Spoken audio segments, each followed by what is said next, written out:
నీదు దీపము ఇంక ఇలలో ఆరిపోవక ముందే నెడిగి సాధువై ప్రార్థించు యేసుని అనుసేవ చేయుము. సాధువై ప్రార్థించు యేసుని ఆది ప్రేమను సేవ చేయి. నాని ప్రేమను విడచిపెట్టివా ఓ నాదు ప్రియుడా ఆదిగా జీవించమానిదివా ఓ నాదు ప్రియుడా ఆదిగా జీవించమానిదివా. ప్రార్థన చేసుకుందాము. పరలోకమందున తండ్రి యేసు క్రీస్తు ప్రభువు నామమున మీకు వందనాలు ప్రభువా. మీ కుమారుడు యేసు క్రీస్తు వారికి బలియాగం ఈ లోకములకు వెలుగు ప్రభువా జీవాన్ని తెచ్చినందుకు స్తోత్రాలు. ఆ దేవుడు వెలుగు, ఆ వెలుగు మేము కూడా కలిగి ఉండడానికి చూపిన కృపకై మీకు కృతజ్ఞతాస్తుతులు చెల్లిస్తాము. మీ వాక్యం ద్వారా మాట్లాడండి. బలలో యోగ్యంగా చేయడానికి ఇదే రీతిలో ఈ సంవత్సరం అంతా కూడా మేము పాల్పొందడానికి సహాయం చేయడానికి కనికరించండి ప్రభువా. మీ కృపను కోరుకుంటున్నాం. జ్ఞానం చేసుకోండి, కనికరించండి. మీ మాటలు మాకు దయచేయండి. తిరగచ్చి గ్రహించగల మనసు, ఆచరించగల జీవితం, సరి చేసుకోవాల్సిన దిద్దుబాటు చేసుకోవాల్సిన జీవితం నాకు మాకు మీరు దయచేసి మనం చేస్తుంటున్నాం, కనికరించండి. కృతజ్ఞతాపూర్వకంగా స్తుతులు చెల్లిస్తూ యేసు నామమున ప్రార్థించి వేడుచున్నాం తండ్రి. అది అలాగే నాకు చాలా కాదు స్పైకి రాదు.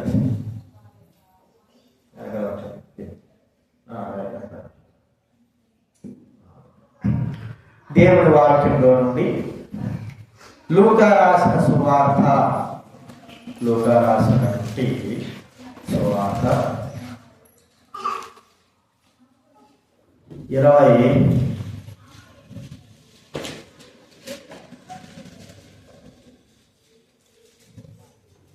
22వ అధ్యాయము 16 నుంచి 20 వరకు మనము మార్చి చదువుకుందాం. లూకా రాసిన సువార్త 22 నుంచి 75, 16 నుంచి 20 వరకు. లూకా రాసిన సువార్త 22వ అధ్యాయము 16వ వచనం నుంచి 20వ వచనం వరకు మనం మార్చి చదువుకుందాం. మనకు వచ్చి మీరు అవ్వచ్చు. ఇది దేవుని రాజ్యంలో నెరవేరు వరకు ఇక ఎన్నడూ దాని గురింపని మీతో చెప్పుచున్నానని వారితో చెప్పి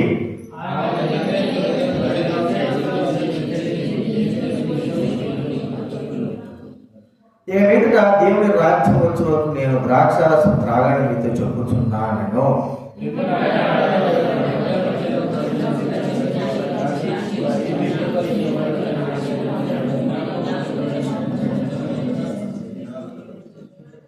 ఆ ప్రకారమే భోజనమైన తర్వాత ఆయన గిన్నెయు పట్టుకుని, ఈ గిన్నె మీ కొరకు చిందింపబడుచున్న నా రక్తము వల్ల అయిన క్రొత్త నిబంధన. ఫిలిప్పీయులకు రాసిన పత్రిక 3వ అధ్యాయం, ఫిలిప్పీయులకు రాసిన పత్రిక 3వ అధ్యాయము 13వ వచనం మనం అందరం చదువుకుందాం. దేవుడి వాక్యము బైబిల్ వ్యాసం నుంచి 180, బైబిల్ వ్యాసం నుంచి 180. ఫిలిప్పీయులకు రాసిన పత్రిక, ఫిలిప్పీయులకు రాసిన పత్రిక 3వ అధ్యాయం. కూర్చో బాబు, కూర్చో, గమ్ము కూర్చో, శబ్దం రావద్దు. 3వ అధ్యాయము 13వ వచనం మనం అందరం కలిసి చదువుకుందాం. 13. సహోదరులారా, నేను ఇదివరకే పట్టుకొని ఉన్నానని తలంచుకున్నాను. అయితే ఒకటి చేర్చున్నాను, వెనక ఉన్నవి మరచి ముందున్న వాటికై వేగిరపడుచున్నాను. పనిలో యోగ్యంగా మనం ప్రవేశిస్తున్నానికి దేవుడు మరో సంవత్సరాలకు మరి అవకాశం ఇచ్చాడు. ఆయన నామంలో రక్షింపబడి మారుమనసు పొందిన తర్వాత బాప్తిసం తీసుకున్న మనం ఒక విధి ప్రకారంగా మరి ఆయన యొక్క బలలో చేయవేయాలని ప్రభు మనతో మాట్లాడుతూ ఉన్నాడు. ఎందుకంటే ఆయన యొక్క శిలువ మరణాన్ని, ఆయన మరణాన్ని జ్ఞాపకం చేసుకోవాలని ఈ నియమం ఇచ్చాడు. అంత మాత్రం కాదు, ఈ యొక్క బలలో చేయవేసే ప్రతిసారి మన జీవితాన్ని దిద్దుబాటు చేసుకోవాలి, సరి చేసుకోవాలి. బలలో చేయవేసేది మానవైతే దిద్దుబాటు ఇతరులు ఎందుకు చేసుకుంటారు? ఎవరైతే బలలో చేయవేయాలని దేవుడు నిర్ణయించాడు, అంటే నిర్ణయింపబడ్డ బలలో చేయవేయాలనేటువంటి నిర్ణయం. ఒకవేళ బలలో చేయకపోతే ప్రభువులో పాలి భాగస్థులం కాలేమో అనేది మనం గుర్తుంచుకోవాలి. కాబట్టి బలలో చేయవేసినట్టు మనం అందరం కూడా వ్యక్తిగతంగా మనం దిద్దుబాటు చేసుకొని, సరి చేసుకొని, క్షమాపణ కోరుకొని, మనలో ఉన్నటువంటి ఆ యొక్క తప్పులను కూడా ప్రభు ఎదుట ఒప్పుకొని విడిచిపెట్టి తిరిగి మన జీవితంలో ముందు కొనసాగాలన్నదే దేవుని కోరిక. అందుకే ఇక్కడ మాట చెప్పబడిన మాట ఏంటంటే, మరి పిలిపి రాష్ట్రంలో పిలిపిలకు మరి పౌలు అంటున్నాడు, నేను ఇదివరకే పట్టుకున్నాను, తలుచుకొచ్చున్నాను కరణం, అయితే ఒకటి చేస్తున్నాను, ఏంటంటే వెనకున్నవి మరుస్తూ అనుకున్నాను. వెనకున్నవి ఏంటి? ఎప్పుడు చూసామా ఏమన్నా లోడుకోవడమే కదా, అట్టున్నది ఇట్టున్నారు, ఇట్టున్నా. లోకం చేస్తుంది ఆ మాట. లోకము ఏం చేస్తుంది? వెనకున్న వాటిని లోడుతారు. ఇప్పుడు మనం రక్షింపబడ్డాం దేవుడు అయిన తర్వాత లోకం ఏమంటది? ఒకప్పుడు వాడు బాగున్నాడులే, వాడు ఒకప్పుడు ఎవరు దొంగ, ఒకప్పుడు మోసగాడు, ఒకప్పుడు విచారం, ఇప్పుడు ఏదో భక్తుల్లాగా చెప్తున్నాడు అంటారు లోకం. కానీ దేవుడు ఆ మాట. అయితే మన జీవితంలో వెనకున్నవి మరచి అంటే అర్థం ఏంటంటే, మన జీవితంలో తప్పిపోయిన స్థితి, తప్పిపోయినటువంటి జీవితాలు, మరి దారిపై మరి ప్రభువుకు అవిధేయత చూపించిన జీవితాలు మనకు ఉంటున్నాయి. ప్రతి ఒక్కరి జీవితాల్లో కూడా అవి ఉన్నాయి. అవి కూడా ఒకసారి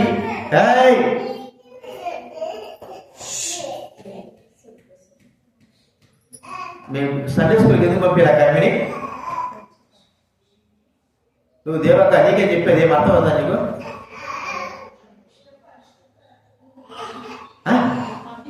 ఎప్పుడు పంపించారు? ఇక్కడికి వచ్చి అసలు వాక్యం ఏమైనా చేయలేదు.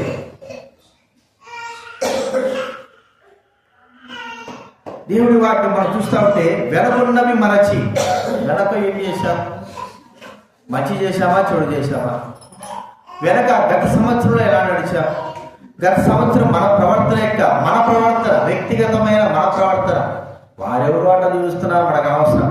ఎందుకంటే ఎవరికి వారికే దేవుడు తీర్పు దించేవా. మన ప్రవర్తన గత సంవత్సరం అవన్నీ ఒకసారి మనం గుర్తు చేసుకుంటే, అరే ఒకవేళ నేను ఇలా జీవించాను కదా, ఇలాగ దేవుడికి అవిధేయత చూపించాను, ఇలాగ దేవుడి మాట వినలేదు, దేవుడు బాధ పెట్టాను, దేవుడు బాధ పెట్టాను, సంఘాన్ని బాధ పెట్టాను, నా ప్రవర్తన ద్వారా ఎన్నో విషయాలు నేను దారి తప్పుతూ వచ్చాను, తప్పు చేస్తూ వచ్చాను. ఇవన్నీ కూడా మన మనస్సాక్షి మనకు చెప్తున్నప్పుడు, గత సంవత్సరంలో మనస్సాక్షి చెప్తున్నప్పుడు వాటన్నిటిని మనం ప్రభు ఎదుట ఒప్పుకొని క్షమాపణ పొంది అవి మరచిపోయి మనం ముందుకు కొనసాగాలనేది పౌలు యొక్క ఉద్దేశం. ఎందుకంటే మన పాపములను ఆయన ఏం చేస్తున్నాడు? నేను నీకు నీ పాపం అనేది కూడా జ్ఞాపకము చేసుకున్నాను. జ్ఞాపకం చేసుకున్నారంటే పాత పాపాలు మన జ్ఞాపకం చేసుకుంటాడని కాదు.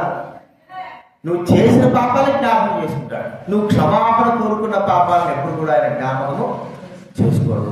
ఇప్పుడు చేసిన పాపాలు, ఇప్పుడు చేసిన తప్పులు, వాటిని ఆయన మళ్ళీ జ్ఞాపకం చేసుకుంటాడు. అంటే అవి గుర్తుకుంటాయి. అయితే వాటిని కూడా మనం ఏం చేయాలంటే ప్రభు దగ్గర ఒప్పుకొని విడిచిపెట్టాలి. అంటే ముందున్న జీవితానికి ఇప్పుడున్న జీవితానికి తేడా ఏంటి? ముందున్న ప్రవర్తన ఇప్పుడున్న జీవితానికి ప్రవర్తన తేడా ఏంటి?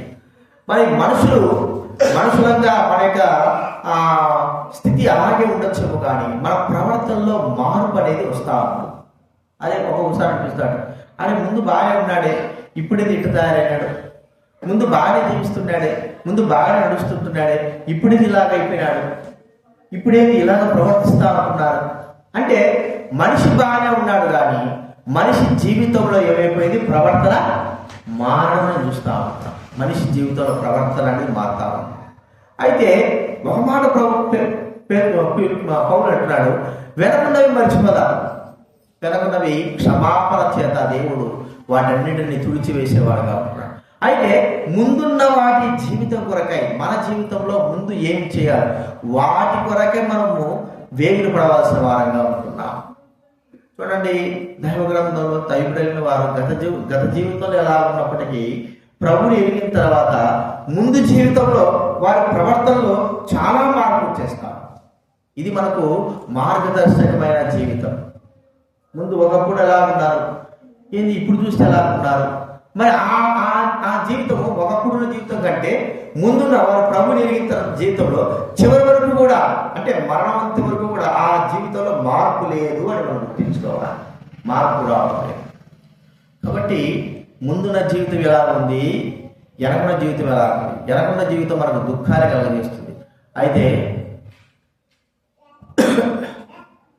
ముందున్న జీవితం మనకు ఏమై ఉంటున్నది, దాన్ని మనం ఒకసారి గుర్తించుకోవాలని జ్ఞాపకం చేసుకున్నాం. కొంతమంది ఉన్నారు దైవ గ్రంథంలో, వారి జీవితంలో ముందు వారు ఎలాగ జీవించారో అది మనకు చెప్పబడతా ఉంది. తర్వాత వారు ఎలాగ జీవిస్తున్నారు అది కూడా మనకు చెప్పబడతా. మనకు తెలిసిన వ్యక్తే యాకోబు. ఎవరు? యాకోబు. చూడండి దైవ గ్రంథంలో ఆదికాండం 27వ అధ్యాయం 27వ అధ్యాయము 27వ అధ్యాయము గమనిస్తే ఇక్కడ చెప్పబడిన మాట ఏంటంటే 35వ వచనం, ఆదికాండం 27:35లో, అతడు నీ సహోదరుడు కపటోపాయము చేత వచ్చి నీకు రావలసిన దీవెన తీసుకుని పోయాను. ఏశావు యాకోబు అను పేరు అతనికి సరిగానే చెల్లినది. అతడు నన్ను ఈ 2 మార్లు మోసపుచ్చాను, నా జ్యేష్ఠత్వము తీసుకునేను.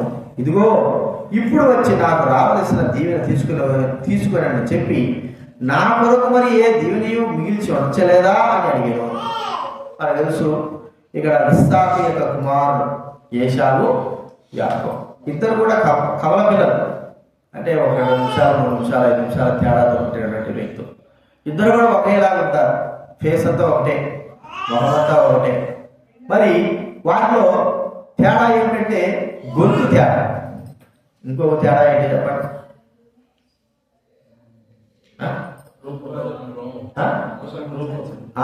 చర్మం, రోమాలు. అదే ఒళ్ళంతా కూడా ఎక్కువగా తల వెంట్రుకలకు వచ్చినట్టుగా రోమాలు వచ్చేసి ఉంటాయి. ఏశావు ఇక్కడి నుంచే మొహం అంతా కూడా యాకోబు మొహము ఏశావు మొహము ఇద్దరు మొహము ఒకేలా ఉంటారు. ఇద్దరు ఒకటే అని 5 నిమిషాలు తేడా కావాలని ఉంటారు. స్వరం వేరు. వారి కలుపుకోవడానికి చేతులకు ఎటుంటది? రోమములు కలిగిన వాడుగా ఉన్నాడు. అయితే వాళ్ళ వయసు పెరిగింది. తర్వాత మనం చూస్తే యాకోబు తన తల్లి దగ్గర ఇంటికాడ ఉంటా ఉన్నాడు.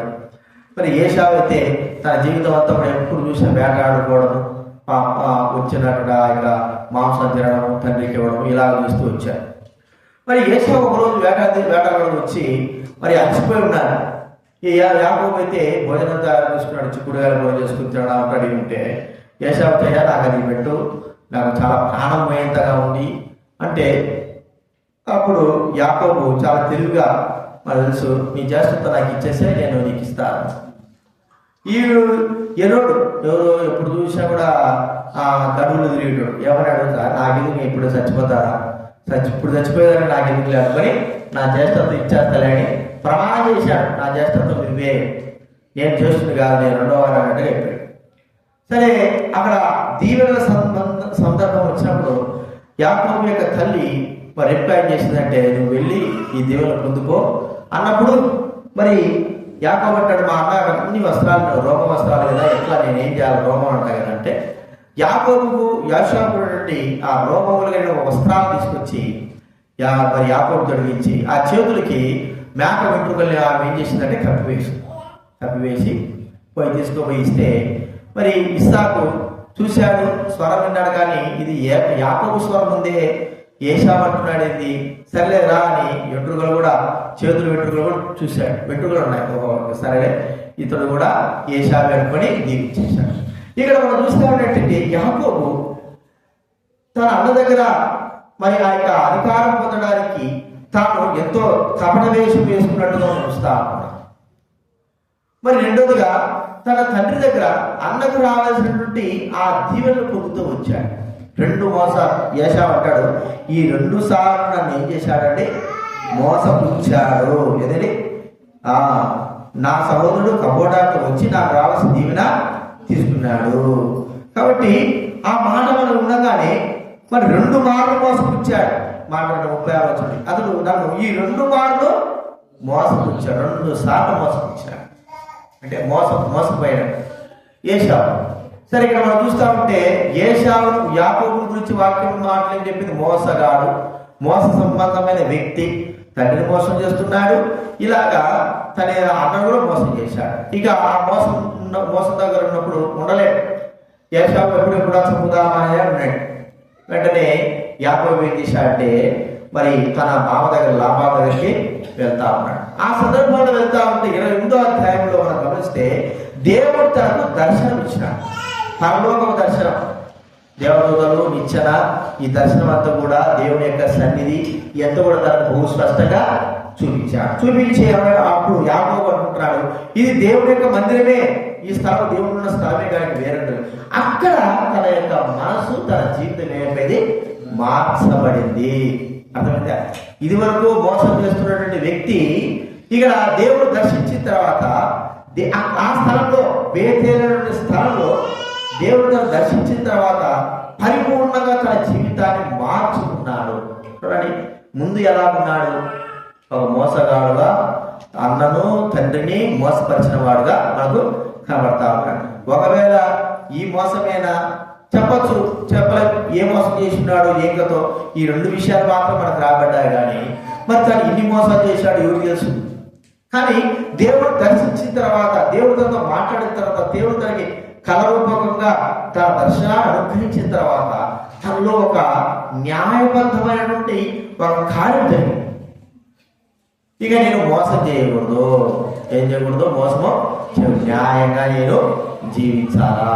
ఎందుకంటే దేవుడు ఉన్నాడు, దేవుడు చూస్తున్నాడు, ఈ స్థలంలో దేవుడు ఉన్నాడు, నన్ను గమనించినాడు, నేను ఎక్కడికి వెళ్ళినా కూడా మరి నన్ను చూస్తాడు, కాబట్టి నేను మోసాన్ని చేయకూడదు అని తీర్మానం చేసుకున్నాడు. వెళ్ళాడు. లాభా దగ్గర వెళ్ళిన తర్వాత మనకు బాగా తెలుసు, అక్కడ మరి లాభాను మరి తన కుమార్తెను ఇవ్వడానికి సిద్ధపడి 7 సంవత్సరాల తనతో కొలువు చేయించుకున్నాడు. చూడండి, యాకోబులో ఉన్నటువంటి ఆ యొక్క గొప్ప నిర్ణయం ఎంత గొప్ప నిర్ణయం అంటే, తాను మోసం చేయకూడదు అనే నిర్ణయం తాను తీసుకున్నాడు. ఒకప్పుడు ఎలా ఉన్నాడు? మోసగాడుగా, మోసం చేయడము అది తనకు ఒక తేలికే. కానీ ఇప్పుడు ఎలా ఉన్నాడు?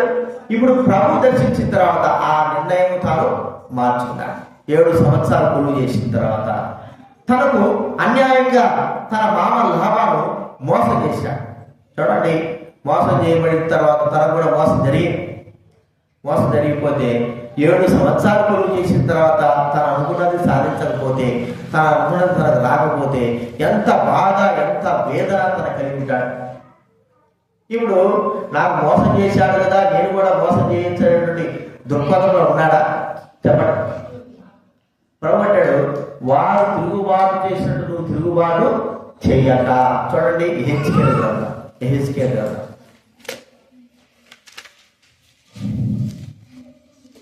గ్రంథం 2వ అధ్యాయము 8వ వచనం.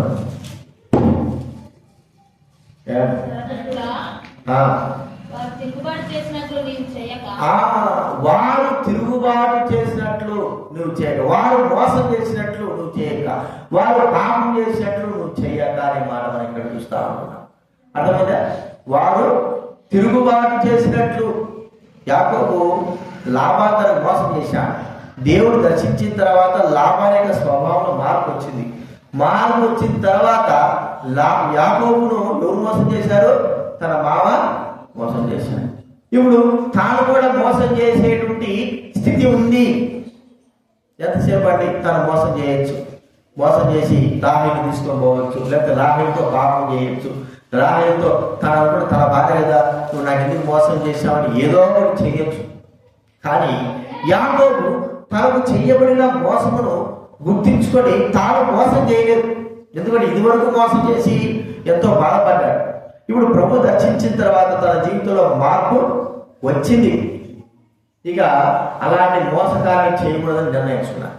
సరే, యాకోబు తర్వాత మళ్ళా 7 సంవత్సరాలు కొలువు చేసి మళ్ళా రాహేలు కోసం చేసిన తర్వాత ఆమె భార్యగా పొందాడు.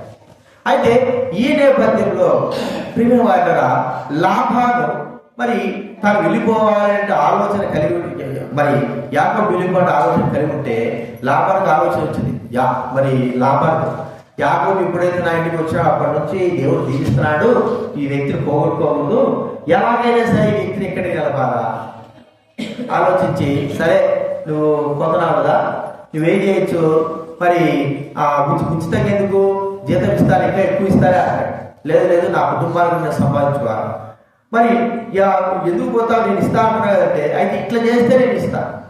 చూడండి, గొర్రెలకు ఒక పథకం పెట్టుకున్నాడు, ఆ విధానంలో నడిస్తే యథాప్రకారంగా సత్య ప్రకారంగానే మరి యాకోబు జీవిస్తూ ఉన్నాడు. కానీ అయితే లాభాలు మాత్రం మోసపూరితంగా తన అల్లుడైనటువంటి యాకోబును మోసం చేస్తూ వచ్చాడు. గొర్రెల విషయాలు మోసం చేశాడు. యాకోబు మాత్రం ఎప్పటికీ కూడా మోసము చేయలేదు. ఒకసారి దేవుని తెలుసుకున్న తర్వాత తాను ఆ యొక్క మోసపూరితమైన జీవితంలోకి తాను రావడం లేదు. మరి లాభాలు ఎన్నిసార్లు మోసం చేశాడు? 10 సార్లు తన జీవితాన్ని మార్చాడంట. 10 సార్లు మార్చడం కాకుండా గొర్రెలు, మరి ఇవి పొడల గొర్రెలు, ఇవి నీకు గొర్రెలు అది మచ్చలంటే గొర్రెలు అంటే అవి కూడా సరే అంటే మరి అవి కూడా యాకోబుకు వస్తా ఉంటే లాభాలు దాంట్లో కూడా మోసం చేస్తా ఉన్నాడు. చూడండి, ఎన్ని విధాలుగా లాభాలు యాకోబు మోసం చేస్తున్నప్పటికీ తనలో ఏం కాలేదు, మార్పు రావడం లేదు. అంటే అర్థం ఏంటంటే, ఒకసారి మనము ప్రభు మనతో మాట్లాడి ప్రభువునందు విశ్వాసం ఉంచిన తర్వాత మోసపూరితమైనటువంటి కార్యములు మనం ఇంకా ఎప్పటికీ చేయకూడదు అని మనం చెప్తున్నాం. అంటే ఒకప్పుడు ఎలా ఉన్నాడంటే, ఒకప్పుడు దొంగగా ఉన్నాడు, లేదా ఒకప్పుడు మోసగాడిగా ఉన్నాడు, ఒకప్పుడు తన అన్నను తన నాయన మోసపరిచిన వాడు ఉన్నాడు. అయితే ఇప్పుడు ఎలా ఉన్నాడు అంటే, ఇప్పుడు అలాంటి స్థితి లేదు. మోసపోయినప్పటికీ కూడా మోసపోతున్నాడు కానీ మోసము చేయలేదు. అర్థమైందండి? ఇప్పుడు మోసపోతున్నాడు కానీ మోసము చేయడం లేదు. మనం మోసపోయినా పర్వాలేదు కానీ మోసం చేయకూడదు. మోసపోకుండా జాగ్రత్తగా ఉండాలి. కానీ మనం ఏదైనా మోసపోయినప్పుడు మన జీవితంలో మరి చాలా జాగ్రత్తగా ఉండాలి, మనం గుర్తించుకోవాలా. కాబట్టి గుర్తించుకుందా, వారు తిరుగుబాటు చేసినట్టు తిరుగుబాటు చేయక, వారు మోసం చేసినట్టు మోసం చేయకోకుండా గత జీవితంలో మన జీవితం ఎలాగో ఇప్పుడు కూడా అలాగే ఉంటే దానివల్ల ప్రయోజనం ఏమిటి? కొత్త సంవత్సరం కూడా అలాగే జీవిస్తే ఒకప్పుడున్న యాకోబు చూడండి, దేవుడి దృష్టిలో అలాగా మరి తాను నిజాయితీగా యథార్థంగా జీవిస్తూ వచ్చాడు. కాబట్టి ఇప్పుడు ఎలాగ మార్చబడ్డాడు యాకోబు? ఇశ్రాయేలుగా మార్చబడ్డాడు. చూడండి, యాకోబులాగా వింటే ఏషావులా ఉన్నాడు కాబట్టి ఆ వ్యక్తి మార్చబడలేదు. యాకోబులా కాదు, కానీ ప్రవర్తన జీవితంలో మార్పు వచ్చింది. ఏషావు జీవితంలో చచ్చేంత వరకు మార్పు రానేదా. కాబట్టి మనం గుర్తించుకోవాల్సిందంటే, మన జీవితంలో గత దినాలు ఎలా ఉన్నా ఇప్పుడు ఎలా ఉన్నా మోసపూరితమైన జీవితం. ఒకవేళ మరి రక్షింపబడిన తర్వాత కూడా మనము ప్రభువుల మోసం చేస్తున్నామా, లేకపోతే దైవికంగా మోసం చేసే వారంగా ఉంటున్నామా, మనం మోసపరుచుకునే వారంగా ఉంటున్నామా? ప్రభువు రక్షింపబడిన తర్వాత కూడా, వాక్యం తీసుకున్న తర్వాత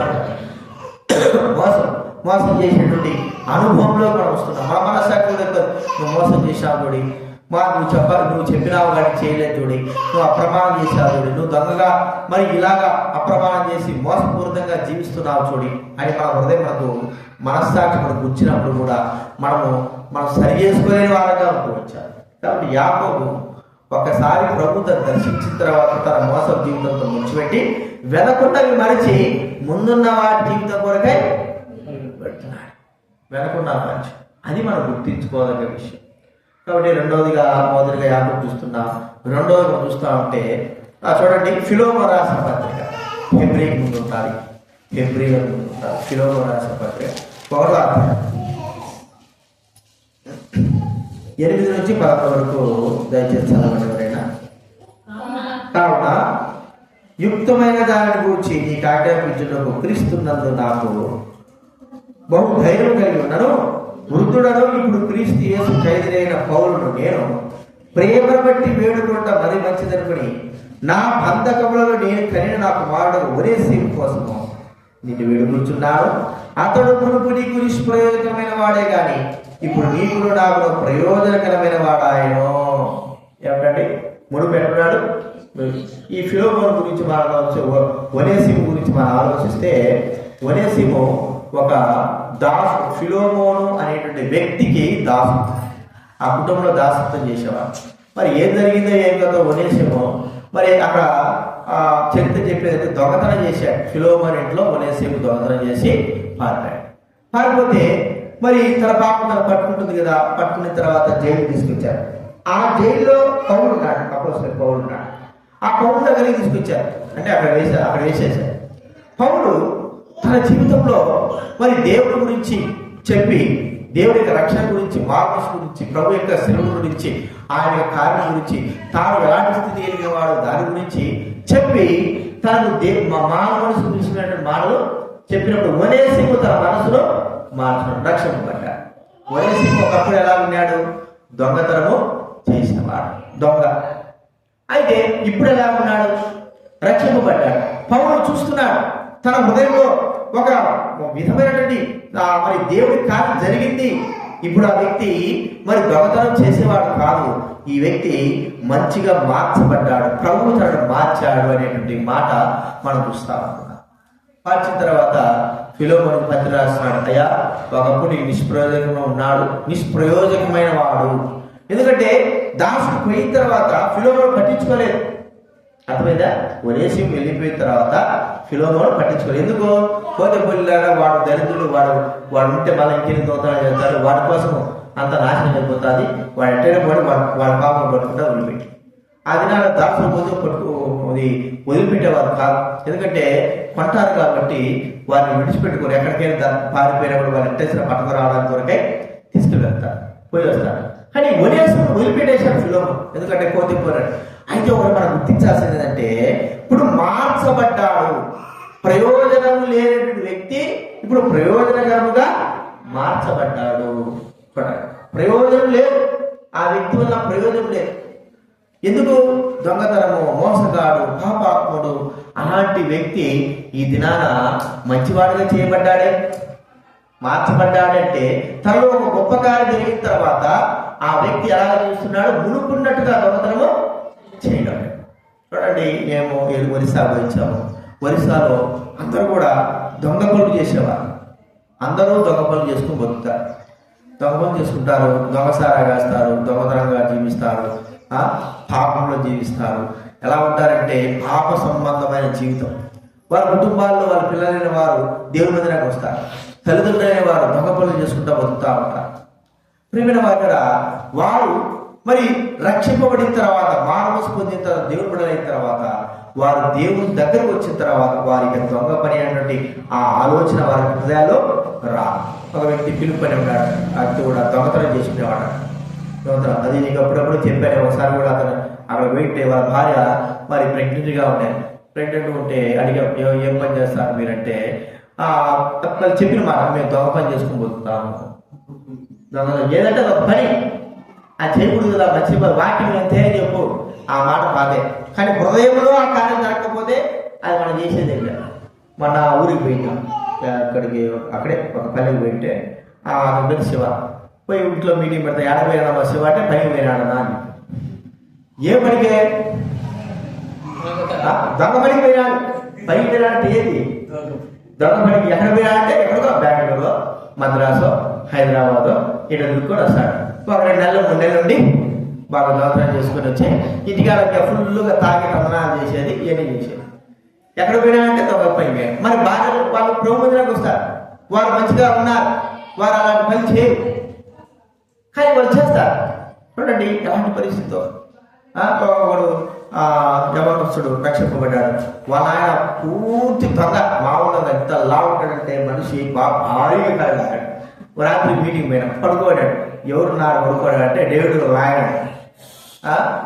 ఆయన పేరు బబ్బులు అంటారు.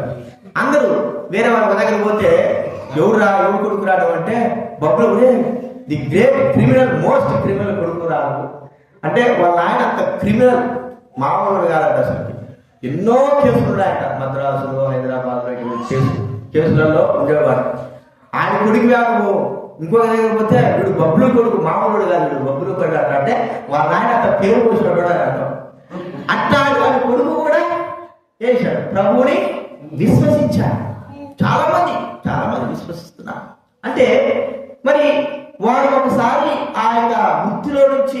దొంగ వృత్తిలోకి బయటకు వచ్చి ప్రభు నమ్మిన తర్వాత తిరిగి వారు ఆ పని చేయడం లేదు. రెండవది ఏంటంటే ఆ పని, అలాంటి యొక్క పని దేవునికి మరి పనికిరాని పని, అవిధేయత స్థితిలో ఉంటున్న పని. ఇప్పుడు వారు ఏమైపోయారు? రక్షింపబడిన తర్వాత ఒనేసిము అనే వారు రక్షింపబడిన తర్వాత దేవునికి ప్రయోజనకరమైన వ్యక్తిగా చేయబడ్డాడు. మునుపు ఎలా ఉన్నాడు? ప్రయోజనము లేనివాడు. ఇప్పుడు ఎలా ఉన్నాడు? ప్రయోజనము కలిగినవాడు. చూడండి, ప్రయోజనము కలిగిన వాడు ప్రియమైన వాడు మనం గుర్తిస్తా ఉంటే మనము ప్రయోజకులముగా ఉండాలి. దొంగలంగా అంటే దొంగ యొక్క బుద్ధి కలిగిన వారంగా, అలాంటి స్థితి కలిగిన వారంగా. దొంగ బుద్ధి అంటే అర్థం ఏమిటి? మనం ఆలోచిస్తే దేవుని సన్నిధిలో మరి దొంగ మనం తెలుసుకోవచ్చు. మలాకి రాసిన గ్రంథంలో దేవుడికి ఇవ్వలేకపోవడమే దొంగతనం. ఇలాంటి బుద్ధి కలిగిన వారంగా ఉన్నారు. రెండోది ఏంటంటే ఇతరుల మీద ఆధారపడి, లేకపోతే ఇతరులు వారి యొక్క ధనమును దోచుకొని వారి మీద ఆధారపడి స్థితి కలిగిన వారంగా మనం ఉండకూడదు. చూడండి, వాడిది తెస్సలోనికి రాసిన పత్రిక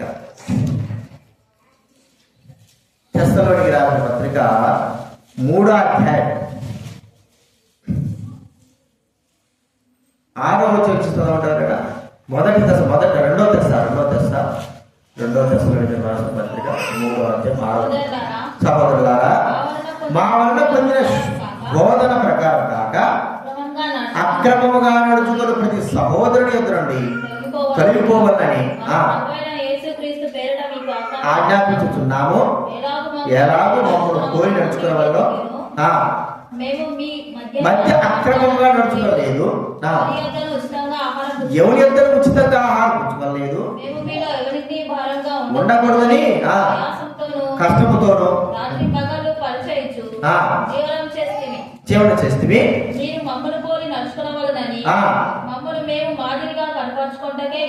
ఇలా చేసింది. కానీ మాకు అధికారం లేదని చేయలేదు.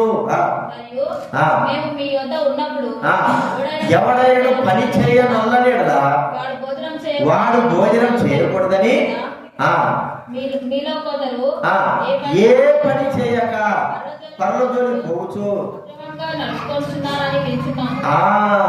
అటు వారు సొంతముగా సంపాదించిన ఆహారం భుజింపవాలని మన ప్రభువైన యేసుక్రీస్తు పేరిట వారిని ఆజ్ఞాపూర్వకంగా హెచ్చరించుచున్నాము. ఇక్కడ ఏ పని చేయకపోతే అంటే అర్థం ఏంటి? దొంగ పని చేయడం. అదే ఏ పని చేయలేడు ఏ పని చేస్తాడు? దొంగ పని చేస్తాడు. ఏ పని చేయక మరి ఇతరుల మీద ఆధారపడి భోజనం కొరకై లేకపోతే వారి కొరకు ఆధారపడేవాడు దొంగ పని చేసేవాడుగా ఉంటున్నాడు. కాబట్టి ఆ భోజనం చేయకూడదు. ఇంకో మాట, ఎవడైనా సరే పని చేయకపోతే ఏం చేయకూడదు అంటున్నాడు? భోజనం పని చెయ్యాలి. పని చెయ్యకపోతే భోజనం చేసినా పని చేయకపోయినవాడు ఒక దొంగ పని చేసే విధంగా. ఎందుకంటే ప్రభు జన్మించిన మాట ఏంటంటే ప్రతి వ్యక్తి సొంతగా పనిచేసి ప్రియమైన వాళ్ళరా ఆహారం తినవాలి, సొంతగా సంపాదించాలా అనేటువంటి మాట. ఎవరు చూస్తే దొంగ పని చేసేవాడు ఏం చేస్తున్నాడు? వాడు సొంతగా సంపాదిస్తున్నాడా? సంగతగా చేస్తున్నాడా? సొంతగా వాడు ఏమైనా పని చేస్తున్నాడా? ఇతరుల యొక్క సొమ్మును దొంగలించి వాడు ఆనందపడతా ఉంటున్నాడు. కాబట్టి ప్రియమైన వాళ్ళ ఒనేసిము ఒకప్పుడు దొంగగా ఉన్న వ్యక్తి ఇప్పుడు మార్చబడ్డాడు. ఇప్పుడు ప్రయోజనకరమైనాడు. ఇప్పుడు పని చేసుకునే వ్యక్తిగా ఉన్నాడు. సొంతగా పని చేసే వ్యక్తిగా మనం చూస్తున్నాం. ఇప్పుడు నేను చెప్తాను కదా, దొంగ పని చేసిన పిలుపు అనే వ్యక్తి ఒకప్పుడు దొంగవాడు. ఎవరు దేవుడి మందిరంలో ఎంత పని చేస్తున్నాడంటే మనం లేనప్పుడు కట్టెలు కొడుతున్నాడు. ఆ క్రిస్మస్ రోజు ఎన్ని గంటల ముందు పెట్టాడో తెలియదు, కానీ 10 గంటల వరకు కట్టెలు కొడుతూనే ఉన్నాడు. ఎవరు తర్వాత ఒక రిక్షాలో మరి తను పని చేస్తాడు. అంతకుముందు ఆయన ఏం చేస్తానని చెప్పాడు.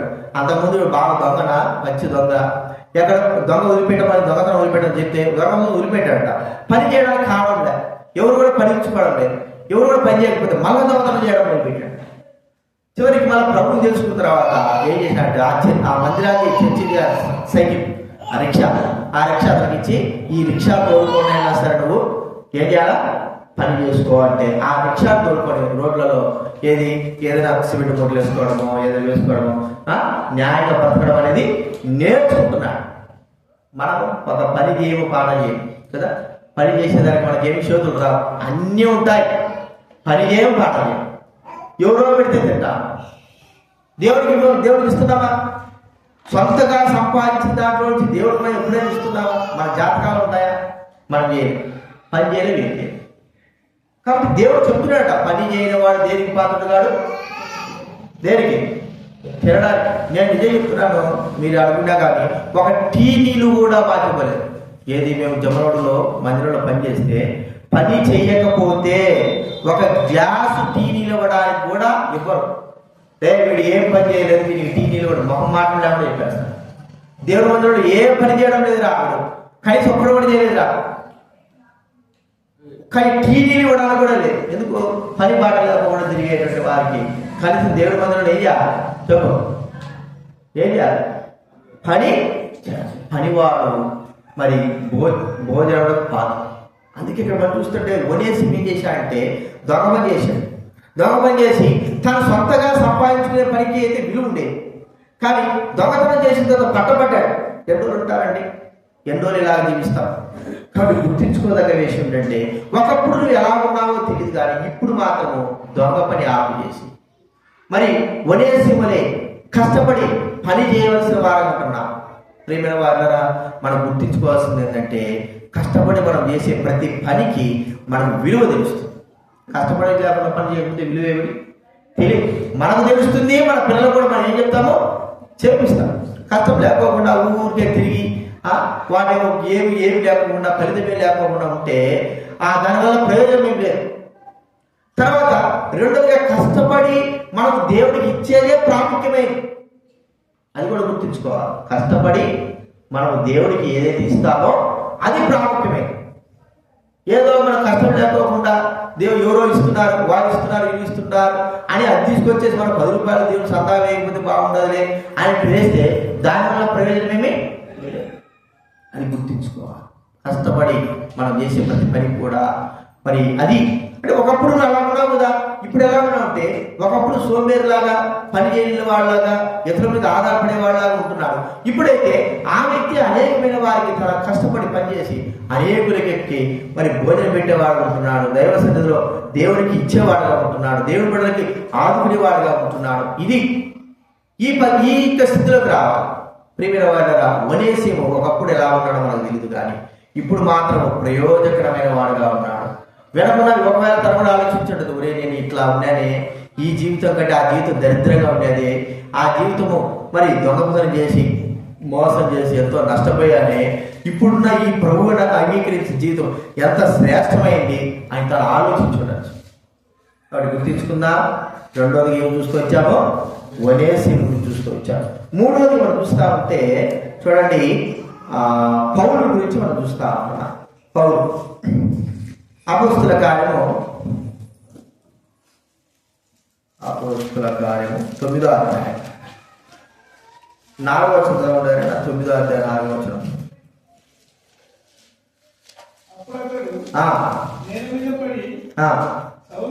సౌలా నీవేళను హింసించుచున్నావు,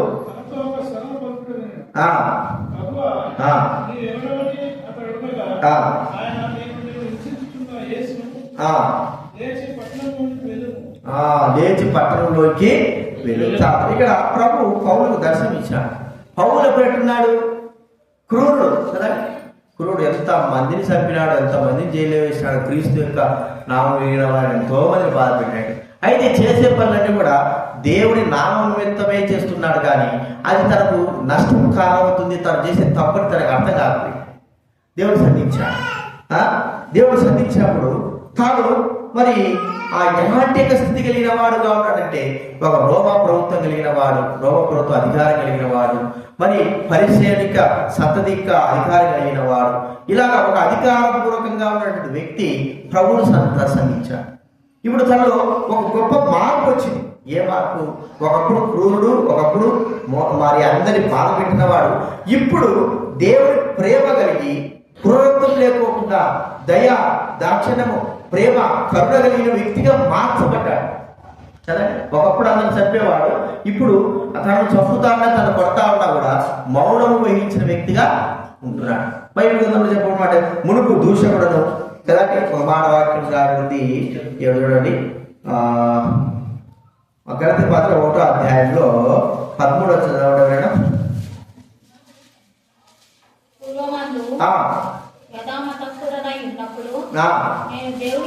యూదామస్తుడై ఉన్నప్పుడు నేను సంఘమును దేవుని సంఘం అపరిమితముగా హింసించి తిని. పూర్వం మంది ఎట్లున్నాడంట, యూదామతస్థుడైంది ప్రభువు సంఘాన్ని అపరిమితముగా హింసించిన వ్యక్తి. కాబట్టి ప్రియమైన వాళ్ళ అలాంటి వాడు ఇప్పుడు ఏమైపోయాడు చూడండి. ఆ వ్యక్తి ప్రభు యొక్క మరి మార్గములలో నడుచుకున్నవాడుగా మనం చూస్తూ ఉంటున్నాం. కాబట్టి ప్రియమైన వాళ్ళ నిజముగా ఆ వ్యక్తి జీవితంలో ఎంత మరి తగ్గింపు కలిగి జీవించాడు. అపోస్తలుడైన పౌలు ఒకప్పుడు ఉన్నట్టుగా క్రోధం కలిగిన వాడు కాదు. అపోస్తలుడైన పౌలు ఒకప్పుడు ఉన్నట్టుగా ప్రజలు బాధించేవాడు కాదు. అపోస్తలుడైన పౌలు ఒకప్పుడు ఉన్నట్టుగా తన ఇష్ట ప్రకారంగా జీవించిన వాడు కాదు. ఇప్పుడు దేవుని ప్రేమ కలిగిన వాడుగా ఉంటున్నాడు. దేవుని ప్రేమించిన వాడుగా ఉంటాడు. దేవుని కొరకై ఎంతైనా సరే శ్రమ పడడానికి మరి సిద్ధమైన వాడుగా ఉంటున్నాడు. కాబట్టి ప్రియమైన వాళ్ళ అలాంటి వ్యక్తి మరి ఒక గొప్పవాడు ఎట్లా మార్చబడ్డాడంటే అది దేవుడి చేతనే కలిగిన కార్యము. ఇంత గొప్పవాడు ఎలా మార్చబడ్డాడంటే దేవుడి చేతనే కలిగిన కార్యం. కాబట్టి మన జీవితంలో చూడండి, ఇంకా ఇక్కడ చక్కటి మాట 1 తిమోతి 1వ అధ్యాయం 12వ వచనంలో 1 తిమోతి 1:12 చూడండి. పూర్వము దూషకుడను హింసకుడను హానికరుడనైన నన్ను తన పరిచయం నియమించి నమ్మకముగా ఇచ్చిన వాడికి ఎంచినందుకు కూడా అంటాడండి. పూర్వము దూషకుడను హింసకుడను హానికరుడు అలాంటి వారి పరిచయం నియమించాడు. అలాంటి వాడు పరిచయకు నియమింపబడ్డాడంటే ఒకప్పుడున్న వ్యక్తి ఒకప్పుడు తన జీవితంలో అలాంటి స్థితి కలిగిన వాడు ఇప్పుడు అలాగా లేడు అని మనం గుర్తిస్తుంటున్నాం కదండి. ఎందుకు? అప్పుడు తెలియక చేసినవి అది మాట అంటాడు, తెలియక అవిశ్వాసం చేసింది కనుక కనికరింపబడితేనే.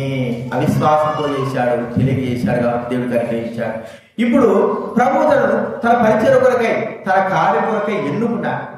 చెప్పిన వారు కదా, దేవుని పరిచర్య చేయడానికి కొరకై తనను ఏర్పాటు చేసుకున్నట్టు మనం చూస్తుంటున్నాం. దానికే లోబడ్డాడు, దానికే కట్టుబడ్డాడు, దాని కొరకై తన ప్రాణాలు త్యాగమైనా చేయడానికి సిద్ధపడ్డాడు. దేవుడు తను రక్షించినందుకు కొరకై దేవుడి నిమిత్తమై ఆ యొక్క త్యాగం తాను చేయాల్సి వచ్చింది. ఇది నానా మనం ఎలాంటి వారు పూర్వం ఎలా ఉన్నాం, ఇప్పుడు దేవుడి పరిచయం మనకు అనుగ్రహింపబడినప్పుడు దేవుడి పని చేయడానికి దేవుడి కార్యాలు చేయడానికి మనకు దేవుడు అవకాశం ఇస్తున్నప్పుడు వాటిని మనం పోగొట్టుకునే వారంగా ఉంటాం. పూర్వ పరిస్థితి ఎలా ఉండేది? దౌర్భాగ్య స్థితిలో కలిగిన వారు, మోసంతో ఉన్నవారు. ఇప్పుడు దేవుడి పరిచయం చేయడానికి మనకి ఏం అర్హత ఉంది? నీకు నాకు ఎలాంటి అర్హత ఉంది? ఏమి అర్హత కూడా లేదు. కానీ తన పరిచయకు పాత్రులుగా చేశాడు. జ్ఞానం కలిగిన వారైనా, గొప్పవారమైనా, తెలివి కలిగిన వారమైనా, బలం కలిగిన వారమైనా ఏమి ఉందని మనలో తన పరిచయకు మనల్ని పాత్రలుగా చేశాడు. ఏమి లేదు. అయితే అప్పుడు ఎలాగ జీవిస్తున్నామో ఇప్పుడు కూడా మనం అలాగే చూస్తుంటున్నాం. ప్రభు పరిచయకు పాత్రలుగా ఎంచుకున్నప్పుడు తన పరిచయం చేయడానికి పనిచేయడానికి మనల్ని యోగ్యులుగా ఎంచుకున్నప్పుడు మనము పాత స్థితి కలిగిన వారంగానే జీవిస్తూ ఉంటాం. పాత స్వభావం, పాత స్థితి, పూర్వపు స్వభావాన్ని మనం చూస్తూ ఉంటాం. అది మన జీవితంలో తొలగించుకోవాలి. కాబట్టి ప్రేమైన వాళ్ళ నిన్ను నన్ను పరిచయకు తన పని కొరకై ఏర్పాటు చేస్తున్నాను. ఎందుకంటే మనం ఎలాంటి వారిని ఎలాంటి రక్షించాడు, ఏ స్థితిలో ఉన్న వారిని ఎలా రక్షించాడు, ఎలాంటి వారైనా మనల్ని తనకు ఇష్టకరమైన వారిగా చేసుకున్నాడు. అది మనం గుర్తించుకోవాలి. మన ఇష్ట ప్రకారంగా జీవించిన వాళ్ళని తన ఇష్ట ప్రకారంగా జీవించేటట్టు చేస్తుంటున్నాడు. కాబట్టి ఒకప్పుడు ఎలా ఉన్నారు, ఇప్పుడు ఎలా ఉన్నారు, ఒకప్పుడు జీవితం ఎలా ఉంది, ఇప్పుడు జీవితం ఎలా ఉంది, ఒకప్పుడు ఎలాగ జీవించాడు, ఇప్పుడు ఎలాగ జీవించాడు. యాకోబు ఎలా ఉన్నాడు, ఒనేసిము ఎలా ఉన్నాడు, పౌలు ఎలా ఉన్నాడు, ఇంకా తదితరమైన బిడ్డలు ఎలాగ జీవించాడు, ఇప్పుడు ఎలా ఉన్నాడు. అయితే ఇప్పుడు మనం ఎలా ఉన్నాం, గత సంవత్సరం ఎలా ఉన్నాం, గత సంవత్సరానికి ఈ సంవత్సరానికి ఏ తేడా ఉంది? ఏ తేడా? మనిషి ముఖాలు మారుతున్నాయా, మనిషి హైట్ మారుతుందా, మనిషి బాడీ శరీరం మారుతుందా? అవి కాదు. మన యొక్క ప్రవర్తనలో మార్పు. అప్పుడు అలాగే ఉన్నాం, ఇప్పుడు అలాగే ఉన్నాం. ఏం మార్పు ఉంటుంది? అప్పుడు జీవితం అలాగే, ఇప్పుడు జీవితం ఏం మార్పు ఉంటుంది? మనం దేవుడు ఊహించే రీతిలో మన యొక్క జీవితంలో మార్పులు కనబడి ఉండాలా. ఆత్మ సంబంధమైన మార్పులు, ఒకటొకటి దేవుడు కలిగిన వాటితో మనం మార్పు పొందుతూ చివరికి ఎక్కడికి ఎలా మార్చబడాలంటే యేసు రూపంలోకి మనము మార్చబడే వారంగా ఉండాలి. అది మనం గుర్తించుకోవాలి. మన రూపంలో ఎక్కడికి వెళ్ళిపోవాలా?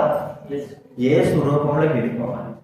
అలాగా వెళ్ళిపోవాలంటే ప్రతిదినము రోజు మనం మార్చబడుతూ ఉండాలి ప్రభు కార్యాలన్నిటిలో. కాబట్టి ఒకప్పుడు ఉన్నట్టుగా మన ప్రవర్తనలో జీవితంలో అలాగే ఉండకూడదు. అలాంటి స్థితి కలిగిన వారంగా జీవించకూడదు. ఇప్పుడు ఎలా ఉన్నామో అప్పుడు ఎలా ఉంటే అప్పటికిప్పుడు తేడా లేదు. ఆయన అట్లా ఉన్నాడు, అప్పుడు కూడా అట్టే ఉన్నాడు, ఇప్పుడు కూడా అట్టే ఉన్నాడు. మనిషిలో మార్పు రావడం లేదు. అలాంటి యొక్క సాక్ష్యం మనం పొందదు. కాబట్టి గుర్తించుకుందా. మరి పాతవి గతించాను అంటే వినకున్న వాటిని మనం ఏం చేయాలా? మరచిపోవాలా. ఇప్పుడు ముందున్న వాటి వరకే వేగిపడాలా. మొదటగా ఎలాగ జీవించాం, ఎలాగ ప్రవర్తించాం, ఎలా ఉన్నాం, ఇప్పుడు ఎలా ఉంటున్నాం, ఇప్పుడు ఎలా ఉండాలని జీవిస్తుంటున్నాం. ఇది మనం గుర్తించుకొని మన జీవితంలో మనము ప్రార్థన చేసుకుందా.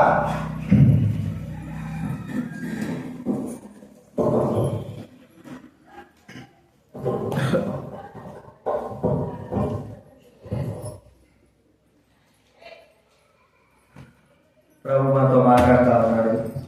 నా జీవితం ఎలా ఉంది?